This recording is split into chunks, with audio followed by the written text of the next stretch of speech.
Welcome to Kavitha recipe Tamil. இன்னைக்கு பார்க்க போகிற ரெசிபி ரவா குழிப்பணியாரம் எப்படி செய்யலாங்கிறத பார்க்கலாம் வாங்க. ஃபஸ்ட்டு இந்த ரெசிபி செய்ய 1 கப்பு ரவை எடுத்திருக்கேன். அதே கப்பில் 3/4 அளவு நாட்டு சர்க்கரை. இதை வச்சுதான் இப்போ குழிப்பணியாரம் செய்ய போகிறோம். இப்போ ரவை 1 கப்பு எடுத்துருக்கோம்னா ஒரு 2 ஏலக்காயை சேர்த்து மிக்சி ஜாரில் நல்லா எந்த அளவுக்கு முடியுமோ அந்த அளவுக்கு உரப்பாக அரைச்சி எடுத்துக்கலாம், பவுட்ரு பண்ணிக்கலாம். ஃபஸ்ட்டு இந்த ரெசிபி செய்ய 1 கப்பு ரவை எடுத்திருக்கேன். அதே கப்பில் 3/4 அளவு நாட்டு சர்க்கரை. இதை வச்சுதான் இப்போ குழிப்பணியாரம் செய்ய போகிறோம். இப்போ ரவை 1 கப்பு எடுத்துருக்கோம்னா ஒரு 2 ஏலக்காயை சேர்த்து மிக்சி ஜாரில் நல்லா எந்த அளவுக்கு முடியுமோ அந்த அளவுக்கு உரப்பாக அரைச்சி எடுத்துக்கலாம், பவுட்ரு பண்ணிக்கலாம். இப்போ 1 கப்பு ரவைக்கு 3/4 அளவு நாட்டு சர்க்கரை எடுத்துருக்கேன். நாட்டு சர்க்கரையை நல்லா நல்லா சுடு தண்ணியில் கரைச்சி எடுத்துக்கணும். பாகுபதம் எதுவும் தேவையில்லை. இப்போ ஸ்டவ்வை பற்ற வச்சு பாத்திரத்தை எடுத்துக்கோங்க. இந்த மாதிரி எடுத்துகிட்டு எந்த அளவு எடுத்துருக்கீங்களோ அந்த அளவில் 3/4 அளவு எடுத்துருக்கேன். உங்களுக்கு தேவைன்னா நீங்கள் 1 கப்பு கூட எடுத்துக்கலாம். இப்போ இந்த 3/4 அளவு நாட்டு சர்க்கரைக்கு பாதி அளவு தண்ணி சேர்த்து இதை நல்லா கரைச்சி எடுத்துக்கலாம்.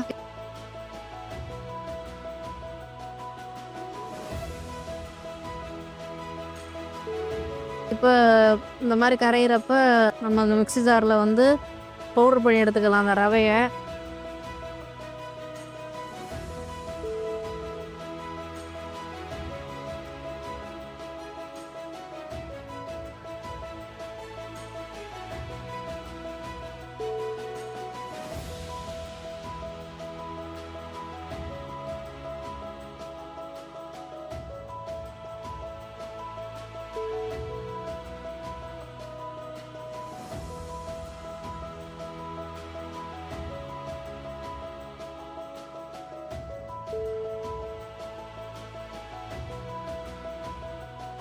இப்போ பவுட்ரு பண்ணியாச்சு. இதை பாத்திரத்தில் சேர்த்துக்கலாம். இப்போ நாட்டு சர்க்கரை நல்லா கரைஞ்சி வந்துடுச்சு. இப்போ இதில் மண் தூசி எதுவும் இருக்கு, அதனால் நம்ம வடிகட்டி வச்சு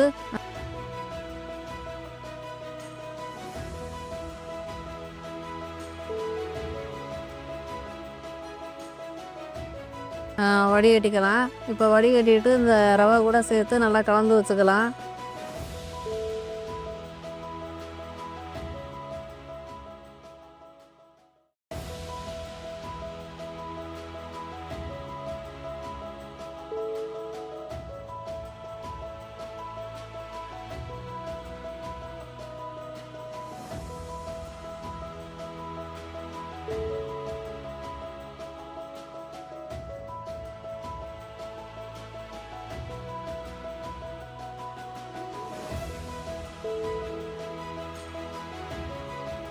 இப்போ இந்த ரவை கூட நல்லா கலந்தாச்சு. கலந்தா கூட இது கம்மியாக இருக்கிறதுனால பால் கொஞ்சம் சேர்த்துக்கலாம்.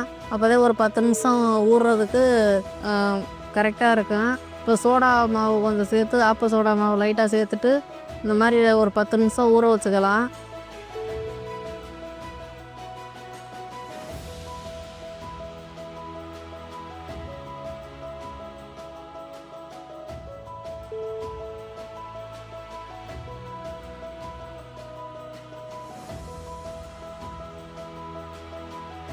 இப்போ ஒரு 10 நிமிஷம் கழித்து பார்க்கலாம்.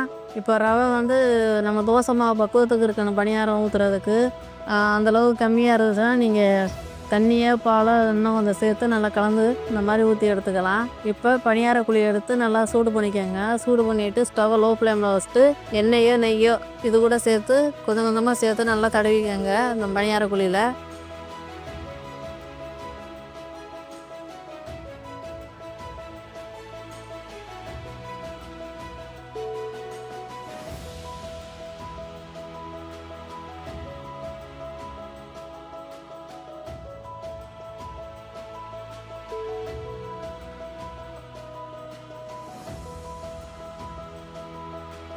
இப்போ இதை கொஞ்சம் கொஞ்சமாக சேர்த்து இந்த குழியில் சேர்த்துக்கலாம் அந்த மாவு எல்லாத்தையும்.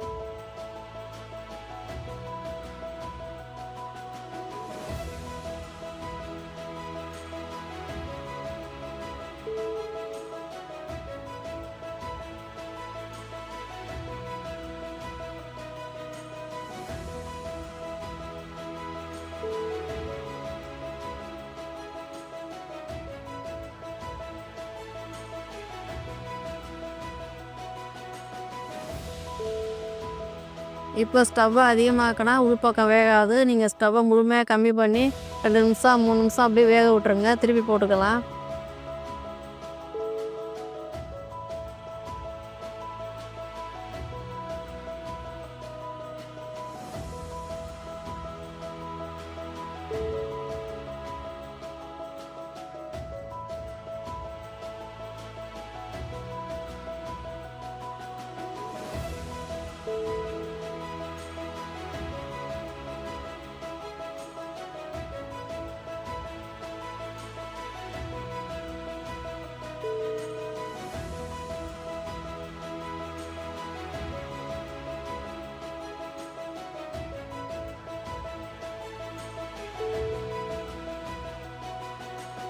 மாவையும் இந்த மாதிரி சுட்டு எடுத்துக்கோங்க. இந்த மாதிரி இப்போ ஒரு அருமையான குழிப்பணியாரம் ரெடி ஆயிருச்சு. நீங்களும் இந்த மாதிரி வீட்டில் இருக்க பொருளை வச்சு இந்த மாதிரி உடனடியாக செஞ்சு விடுங்க குழந்தைங்களுக்கு.